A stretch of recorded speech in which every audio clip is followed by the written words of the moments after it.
It's not raining right now. That's good. Looks like it could more though. That was a pretty big rain shower. But very brief though. Right. Just came down hard and But if we had been at the beach, it wouldn't have been pleasant. With a dog and a child and all the stuff, it wouldn't have been fun. So, like someone said yesterday, sometimes it works out for the best. right. In this case, definitely. Yeah. Hey guys. Good morning. Good morning, Shamika. Hi, Leanne. Hey, Colleen in Australia. How you guys doing? We're okay, Lisa. It's been a little bit of a weird morning. So we're here. We're not going anywhere yet. Anna's actually napping. So I'm working on my files, the 3 million that I have to still get done today. Look at this mess. And Erin is, I guess, going to do some drawing while we're hanging out. Might as well get some work done. Kim just got to work, and you can see it's not raining right now, but it was just storming just a little bit before I started the live. Actually, it was pouring. And we heard a really weird noise that sounded like a cannon. I thought it was thunder. You thought it was thunder, but it was only one, and I like heard the origination point, and it sounded like a cannon. It was like boom, and then it was like, and then it was gone, and then it never happened again. Yeah. So I don't think it was thunder. It was very strange. I have no idea what on earth it could have been, unless there was like a gas explosion somewhere. It's just, oh, Lisa, the no-see-um bites, they're actually not mosquitoes, they're no-see-ums, which are worse. For us, it seems, anyway. They're doing better. The thieves sanitizer helps tremendously, like amazingly well. I thought about that, Danielle. I thought maybe it was a transformer. I'm not sure. Usually transformers, though, I mean, I have heard a couple of transformers go, and I guess it's probably different every time. But usually there's like a sizzling, or like you hear some noise and build up to it, but it's possible it was a transformer. It was just really loud, whatever it was. It was really loud. Yeah, so no-see-ums are in, I don't know if they're not, we don't have them in Michigan. In Michigan, we just have mosquitoes. Down here, there's mosquitoes and no-see-ums. And the no-see-ums, you can't see them. That's why they're called no-see-ums. Like gnats. It's not like where the mosquito comes and it's like bzzz, and then you can see it and you can smack at it. You can't see the no-see-ums, but man, they bite, and they bite like, I don't know if everyone has this kind of reaction, but Anna and I have the worst reaction to them. And you get a huge giant welt and it itches so bad.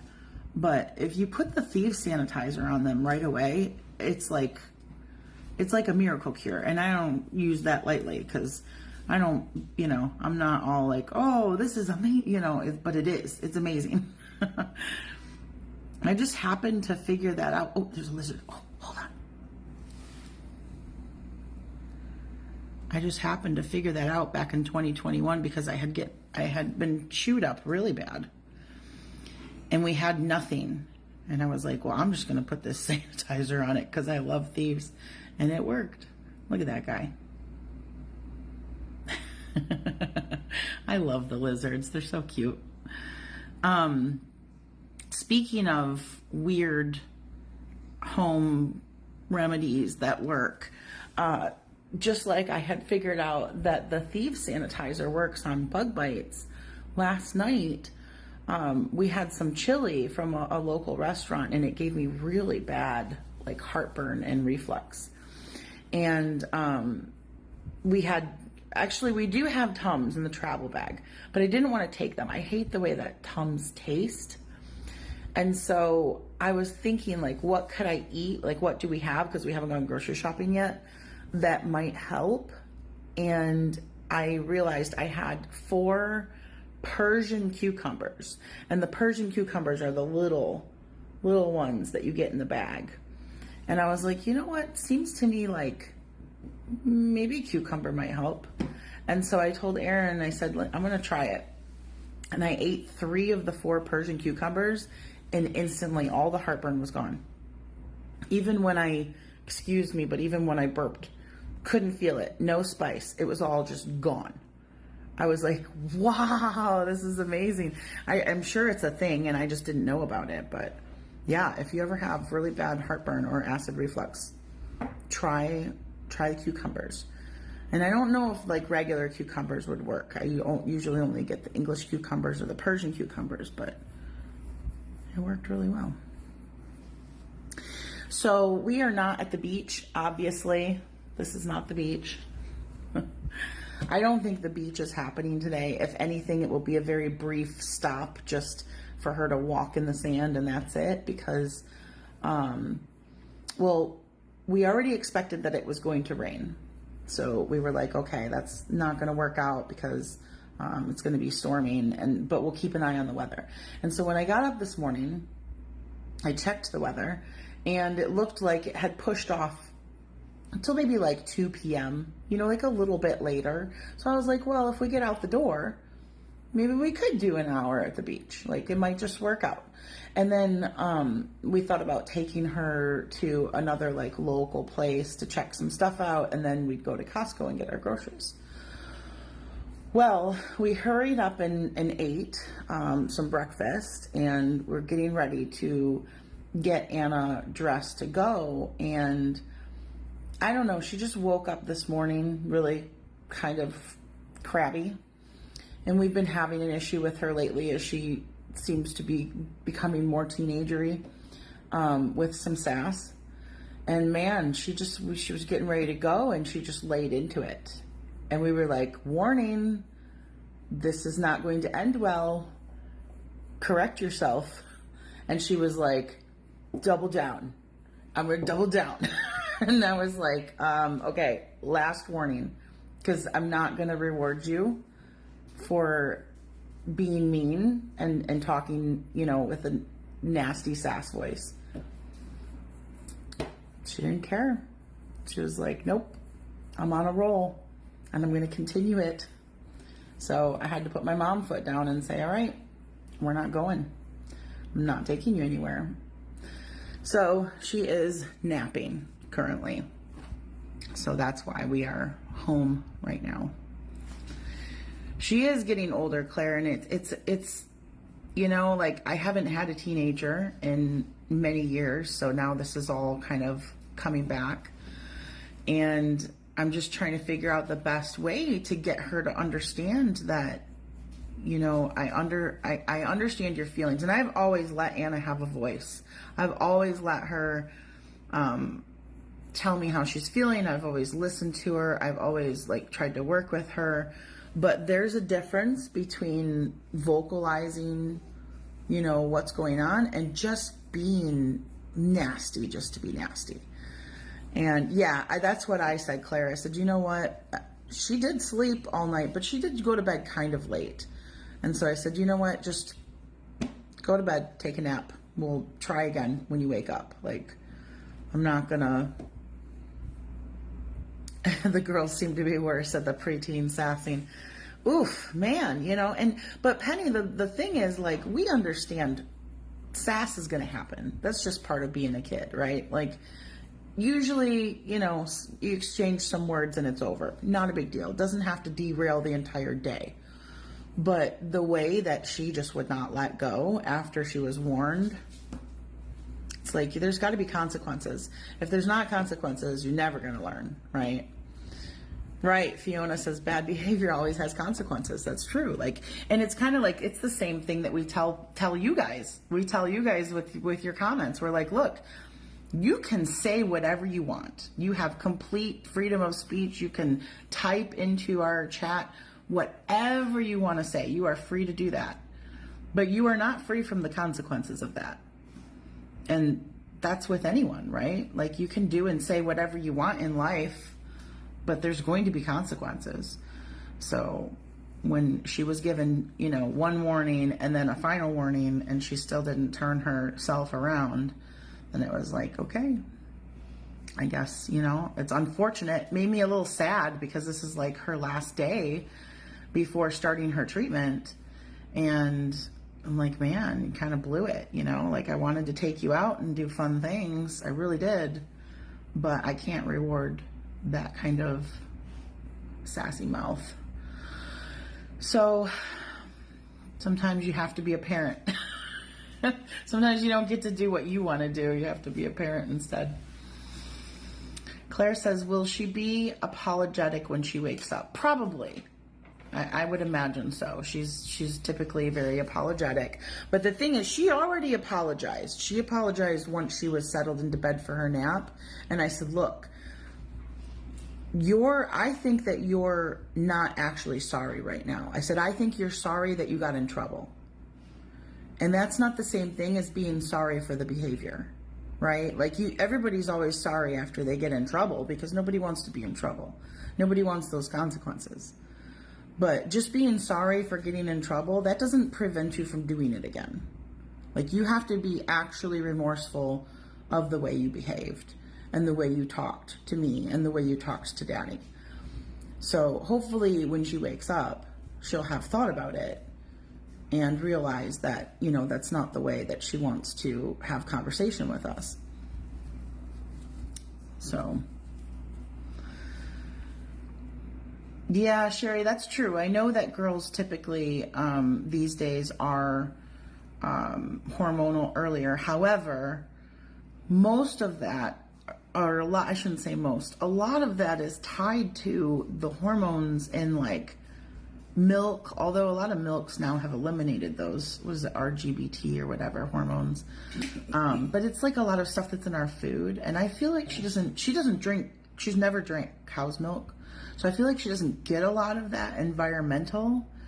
But I mean, she is almost 8, so. And she's cognitively advanced. Yeah, but that has nothing to do with hormones. And usually it runs, and usually it's like hereditary. So I think I started my cycles when I was like 12. And I think my daughter, Anna's birth mom, was around 11, 12. So I feel like she's not quite there yet, but I suppose the beginnings of just, you know, the feelings could be happening. But honestly, I don't think that's what it is. I just think that she is really pushing some boundaries lately. I think that she's really, I think the whole transition in our household that has been happening for the last year and a half is coming to a head. You know, she's had Aaron come into the family and take on a parental role for, you know, she's never had a second parent. It's always just been me and Anna alone. And she usually knows when I say enough, that's enough. But I think that at first it was like, oh, it's fun, I have a daddy, right? Like, and then she's like, oh man, now there's 2 people bossing me around. And I think there was a lot of transition where we were trying to feel out, like, what is Aaron's role exactly as a parent? Because I don't want him to be a replica of me. She does not need 2 of me. That's craziness. No one needs 2 of me. 1 of me is enough.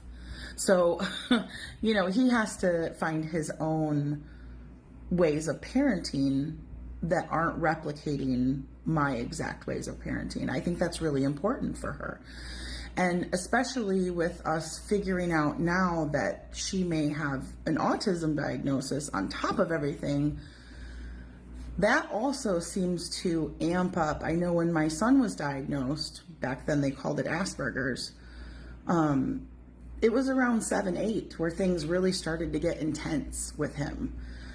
So I really feel like there's a lot of pushback because she's like, oh wow, well he's really going to be a parent in this family, and I am trying to be more supportive of Aaron's own style of parenting so that he's not, like I said, replicating mine. And I think Anna might be a little bit like, man, I have no recourse here, right? Like, no matter what I do, like, he's gonna tell me, and then she's gonna back him up, and then she's gonna tell me, and I'm just the odd man out, right? Like, it probably feels sometimes like she's getting ganged up on.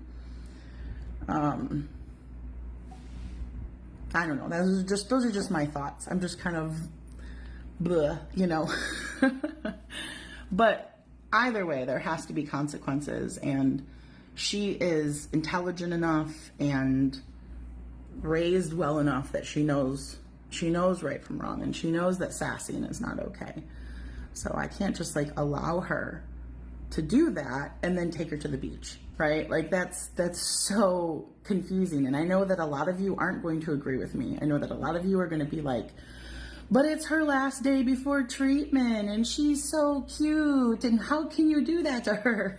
But you know, hashtag mom stuff. Like, I have to say this is not okay, or she's gonna keep pushing. No, Lynn, I don't think she's worried about treatment, because she's been doing this since she was 3 weeks old. No, I don't believe for a second that she's at all concerned about her treatment. That is, it's like I don't know what to metaphorically compare it to, but it's nothing. The treatment is nothing. So I really think that it's this like coming of age dynamic with having a second parent that is clearly going to continue being in an authoritarian role, on top of her just kind of, we have to start, I really need to get her, I need to get her to the pediatrician when we get back so we can find a place to go get a diagnosis. Because if it is true what we think, that she, you know, has Asperger's or whatever they call it now, autism spectrum disorder, like if we need tools. Like, I'm sure things have changed since my son was diagnosed. He's 25. And with me likely being, not going to get emotional, I took those diagnostic tests. It was like, you are so freaking autistic. How can I help her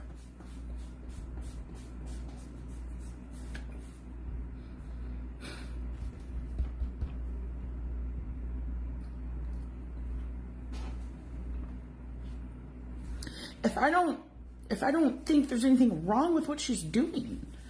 Like, if I'm the same way, I think that's why I didn't notice for such a long time, because Anna and I are like peas in a pod. We're so similar in so many ways, and her things that other people are like, why is she doing that? I'm like, why wouldn't she do that? Like, that makes total sense to me. So if I can't see it,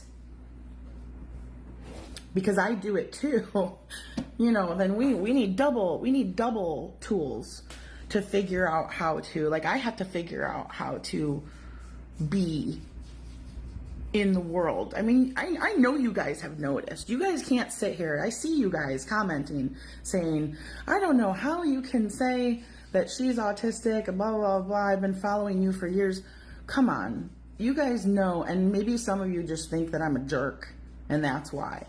But I know you guys have noticed how I interact and how I communicate, and how I don't understand what you guys are saying to me, and I don't understand the intention, and it goes over my head, and I'm just like, I know you guys see these things. So clearly there is a disconnect, and there always has been. You know, the more I dive into this, and the more I look back at my childhood, yeah, I mean, it was there. It was there all along. And it was there in all of my interactions, and all of my social circles, and all of my everything. And I just, you know, I'm 45 now. Like, it's going to be harder to change, you know. But I want to help her so that she doesn't grow up having the same difficulties. I don't want her to go through the same things that I did. I want her to figure out how to adjust to her neurotypical behavior, but also, you know, have it work in her community space, in her social circles. So, yeah, I'm concerned about that. But I mean, there's nothing that can be done right now, right? Like, we have to get in there first and get everything documented. Like, that's just the first step. Nobody's gonna do anything without a clear cut, yeah, this is the deal.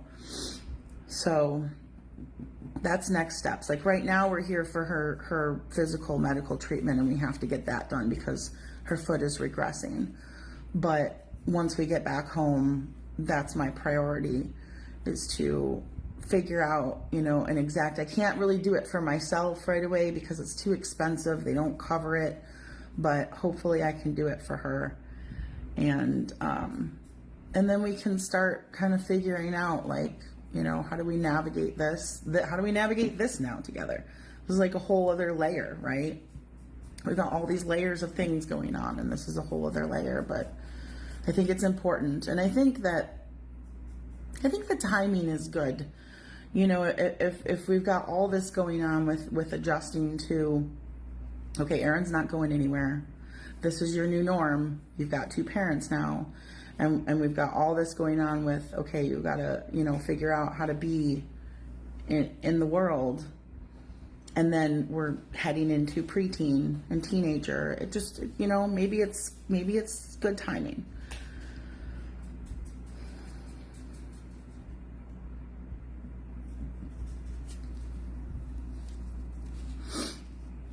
Anyway.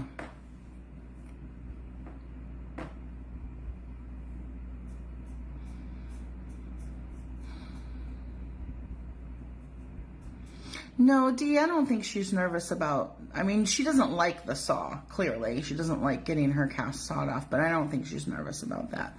She won't be nervous about that until we're in that room that day.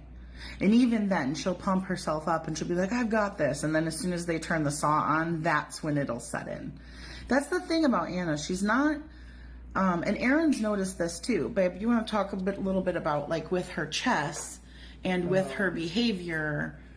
Yeah, I noticed that she will just kind of go just head first into something and not really like think about, you know, what's going to follow, what's the consequences, not thinking steps ahead. Like you see that in chess where you have to really like not just think about what you want to do, you're going to think about, if I do this, what's the other person going to do here, and then if I do that, what are they going to do? That I don't see any of that kind of clicking. So I think that's also kind of how she conducts herself. Like as in, like an example is for today, it's like she knew she was not behaving politely, and she just kept going instead of saying, maybe I should scale this back because I really do want to go to the beach and, you know, I want to have fun today. But she just, you know, just right here instead of like thinking beyond that. Mm-hmm. And my son was the same way. Austin, it was the same thing with him. Like, and you know, that's like, I don't know if it's just the inability to transition the thought from like what you're thinking right now to potentially what could happen 5 minutes from now. But, yeah, it's definitely it's something that she has to reel in. We've got to figure it out. She can't communicate this way. This is not the way that we communicate with people. So, and I've told you guys before, like at home, there's some level of leeway, right? Because it's her safe space, but you don't want it to bleed out into outside of the home. I probably shouldn't have said that. Demonetized. You don't want it to spread to outside the home, right? You want, like, yes, we can make more mistakes at home. It's your safe space. We still love you no matter what, always. But we're going to talk about it. But yeah, I just don't want to see it get to the point where now outside of the home, she's carrying some of those mannerisms and behaviors, and it's affecting other people. So,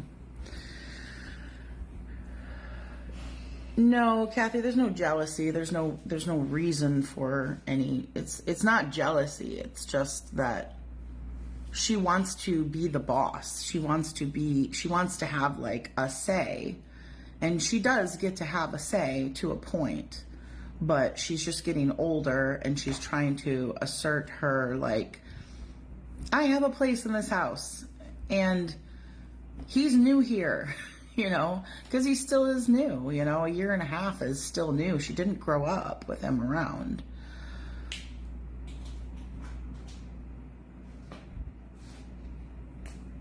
Joanna, she's with children like every day.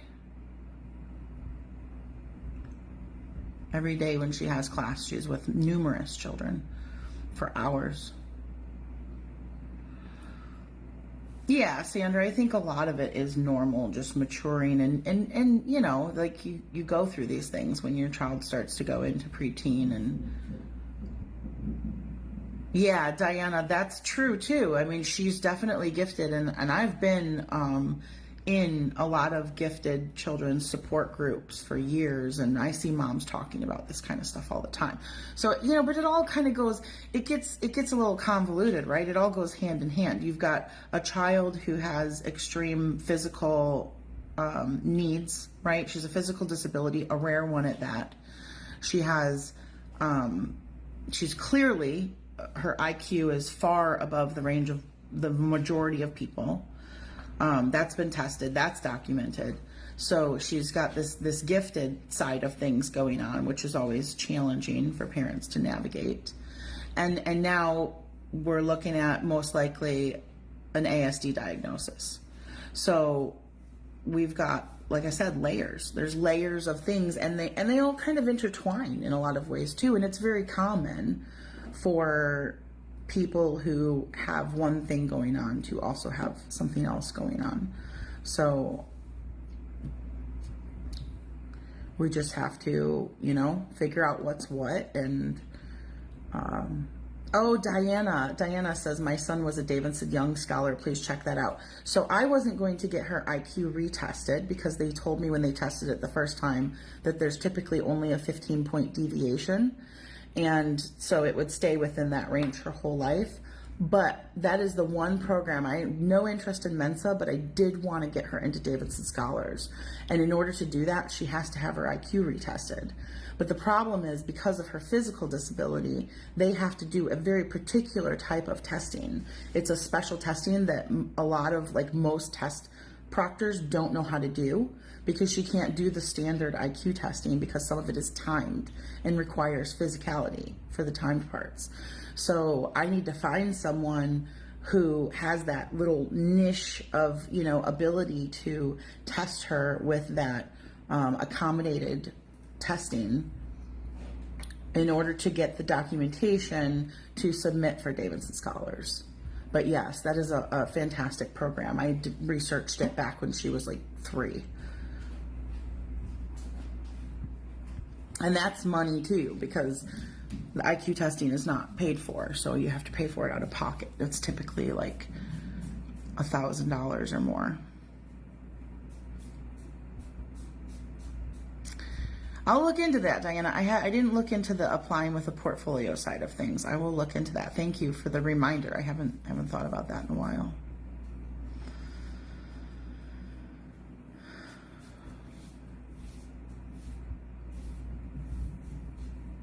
So,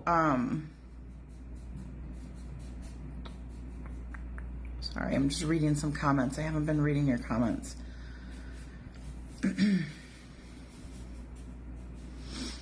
Mary, not ASD, autism spectrum disorder. It's the diagnosis they give people now when they fall somewhere on the spectrum.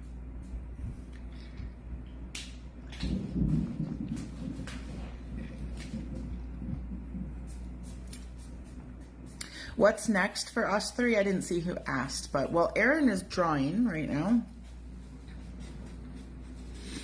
What do you got going on over there? I'm drawing. You want me to say what I'm drawing? You can, Okay. if you want to. I'm doing a little video for like a minute-long video that I've been doing this sped up time-lapse drawings of different animals and things about animals. And this one is maybe some of the people from Australia might know this one. It's called the Great Emu War, where the government tried to exterminate all the emus, and he brought the army out and didn't go exactly as planned.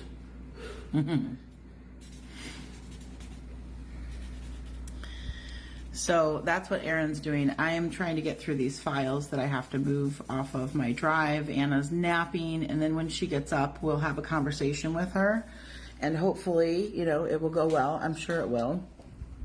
And then we will head out and get some things done.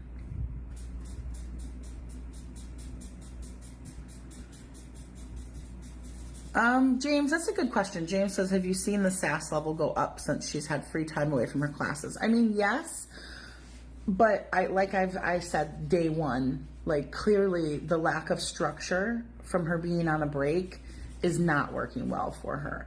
It's like she doesn't know what to do with herself. And not that she can't find anything to do, she can find things to occupy herself, but it's very apparent that the structure and the routine benefits her, which was, again, the same way with my son, the same way for me.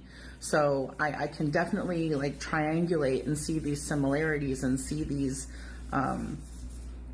very autistic tendencies of, like, yes, a lot of kids require a routine and a schedule and perform better as such, and a lot of people do better if they have things outlined, but it's more than that. Like, I know that a lot of people want to diminish this and say, well, that's just normal, lots of people are like that. It's way more than that. It's like throwing a total wrench into the a total cog in the wheel. Like, there's a spiral, there's like a downward spiral of like, I don't have a schedule now, and yes, I can do anything, but that's very overwhelming, and I feel like there's not enough structure, and so I'm just gonna blah, and it becomes like right? Yeah. It's all downhill. Yeah. So anyone on the spectrum has a harder time functioning when the activity or schedule changes. Yeah, I mean, it's a very common thing for sure. No, Sue, my older daughter does not have a diagnosis, just my son. And I didn't even know until recently when I started looking into this for Anna, and then I was taking those tests and finding things out about myself. I had no idea that it was hereditary. I guess it is. That must be something new that came up between the time my son was diagnosed and now.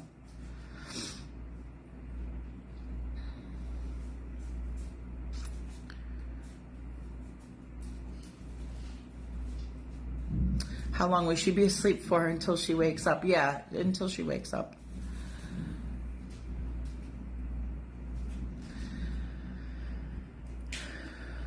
Hi, Jacqueline. Thank you, Charmaine. It's very sweet. I actually put on some lip gloss today. I put on a t-shirt and some lip gloss just for you guys. Jennifer says, my brother and dad are both autistic, both highly intelligent.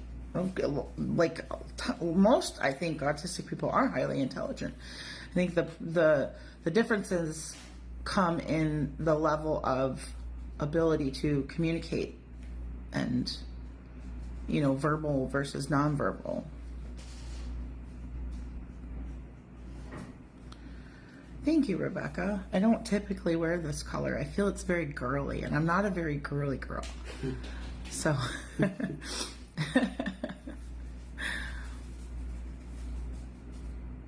Oh, that's funny. Lori says you look rested. Thank you, Lori. That's very sweet. I was actually up most of the night working on file transfers, so I'm glad I appear to be rested, because I am definitely not.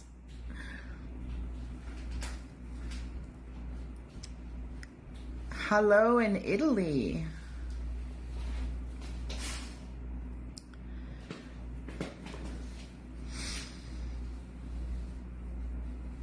And it's funny. It's very sunny outside, but at the same time, this is typical Florida. We've got, if you can see over here, it's really dark. Hold on, let me see if I can zoom in. See that? Look at that. There's the storm over Aaron's shoulder. And then you come back over to the other side here. Sunny, fluffy white clouds. And you look over here. Stormy again. Because it's Florida.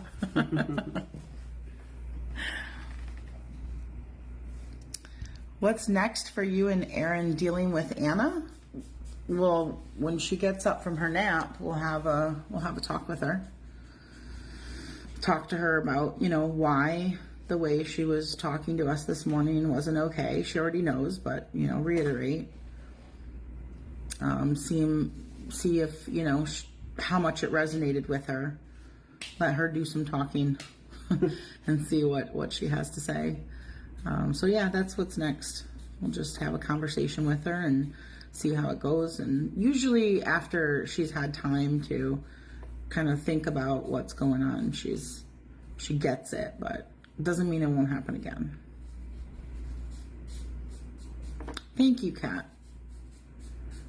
Yeah, I think that's something that people don't think about often, Kat, and it's kind of frustrating for me on this side of the camera, is that people are always like trying to tell me how to parent her differently, or what I'm doing wrong, or why I'm the problem, but then they in the same breath will praise how wonderful Anna is, and I'm like, how do you think she got to be the way she is? Like, I've raised her by myself for the first 5.5 years of her life. 6 years. So Anna is the way she is because of the way I've raised her, and because of the morals and ethics and rules and all the things that I've instilled in her.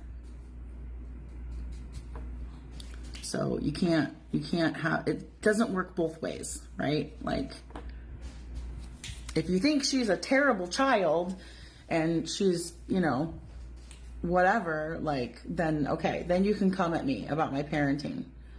But if you're going to be on here talking about what an amazing kid she is and how she uses her manners most of the time and how smart she is and blah, blah, blah, blah, blah, then you better recognize where that came from.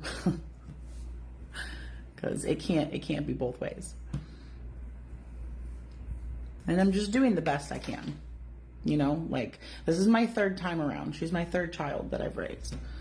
So I've learned some things the first couple times that I've been able to carry into the 3rd time. And I'm still not, by any means, a perfect parent, nor have I ever claimed to be. I make mistakes all the time because I am just a normal human. And our life isn't probably that much different than all of you, really.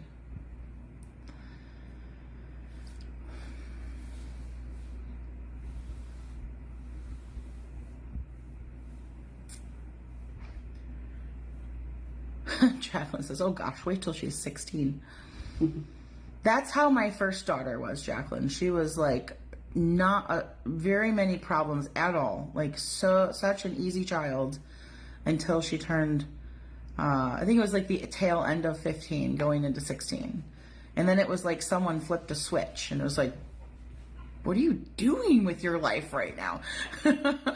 So especially going into like her senior year of high school. And I really think a lot of it was that she started hanging out with the wrong people, which was unfortunate. But that happens too,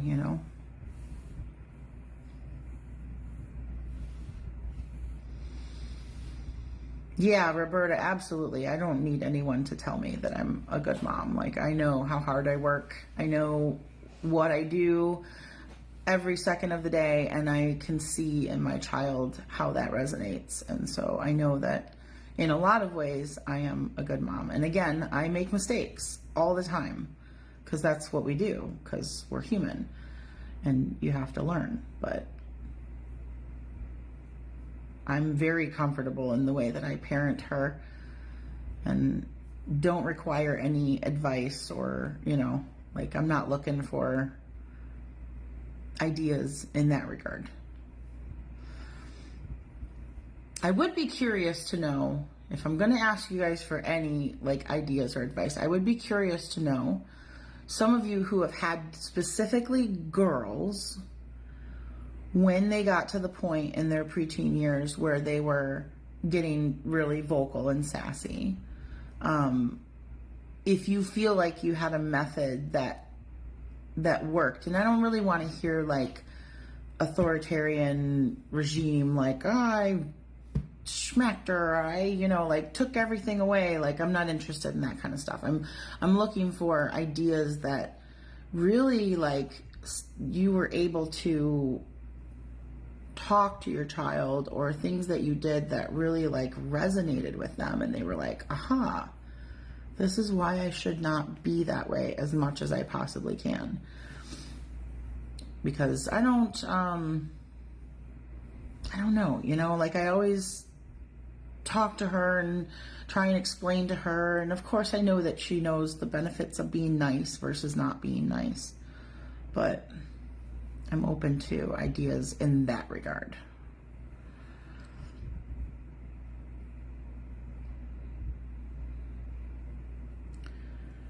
A lot of conversations explaining roles. Yeah, that's kind of the same, like just trying to get it through her head. Like, if you're out there in the world communicating with lots of people, you can't be coming at them like that.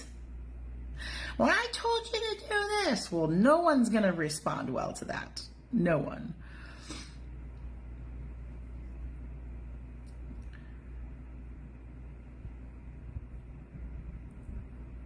Have her take space by herself to reflect on herself. Yeah, Suzanne, that's why we have the calming corner at home. And she really loves her calming corner. I don't know if all of you guys have heard of calming corners or know about calming corners, but I implemented her calming corner years ago, back when we were at our old place.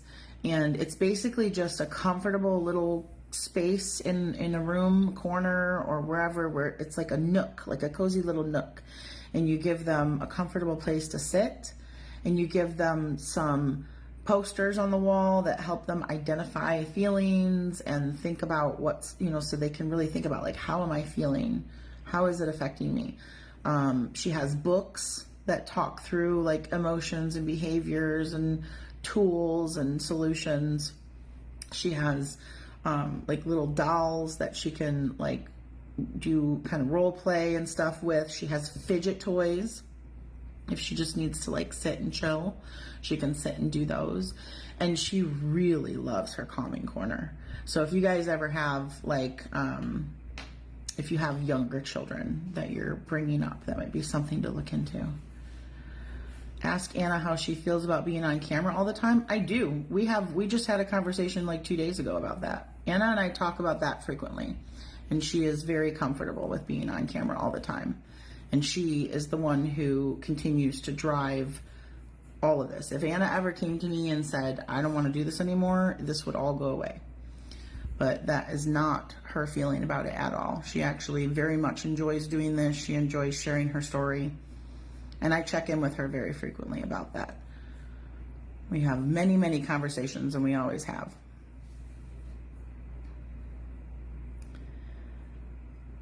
And you guys see, like, sometimes she's not on the lives because she doesn't feel like it, and she doesn't have to. We don't make her do anything. I never have. But anyone who's been around here for any like modicum of time knows that. So I don't even need to explain that, because you guys know.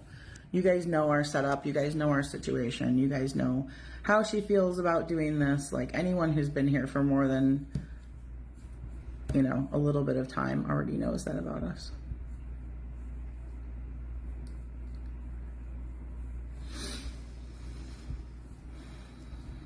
Oh, Carissa, your cousin did it with a tent.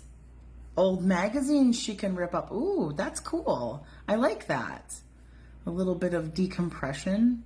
Huh. I wonder if Anna would like that. What? Carissa said that her cousin set up a tent for like a calming corner space and then put in their old magazines for the kiddo to like tear. You know how that you get that soothing like Yeah. it's like relaxing? I bet you she would dig that. All right, well, I should go. We've been on for 45 minutes and we've kind of talked this to death, and I need to get back to moving those files around while she's sleeping. So that's what's going on here today. Just a typical day in the neighborhood. Hopefully we'll get out in a little while and go do at least one fun thing and get our groceries and stuff. And yeah, that's all she wrote, folks. So thank you for all of I'll go back and read comments later and deal with blocking people who were rude and inconsiderate, and deal with responding to people who were kind and helpful, and I'll do all of that stuff later. I got to do this first, so I'll check in with you guys a little bit later, and we'll probably talk to you later tonight, okay? So have a great day. We'll talk to you soon. Bye. Bye.